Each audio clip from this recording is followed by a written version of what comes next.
ইরানের parliament speaker Mohammad বাঘের Ghalibaf বলেছেন, যুক্তরাষ্ট্র একদিকে মধ্যপ্রাচ্যে নতুন সামরিক সরঞ্জাম মোতায়েন করছে, অন্যদিকে যুদ্ধবন্ধের কথা বলছে।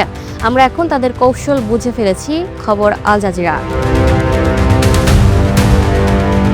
সোমবার 20 জুলাই সামাজিক যোগাযোগ মাধ্যম এক্সে দেওয়া পোস্টে গালিবাফ বলেন, আমেরিকানরা প্রতিনিয়ত এই অঞ্চলে নতুন সামরিক সরঞ্জাম নিয়ে আসছে, আবার দাবি করছে তারা যুদ্ধ থামাতে চায়। তিনি আরও বলেন, তারা মনে করছে আমাদের গোয়েন্দা সক্ষমতা তাদের বুদ্ধিমত্তার মতোই সীমিত।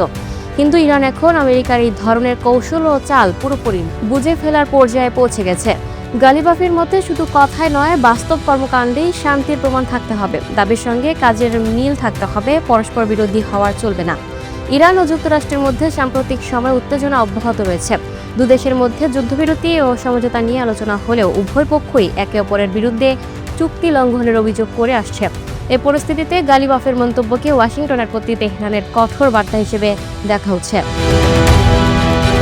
Lucky Akter, up to date news, Dhaka.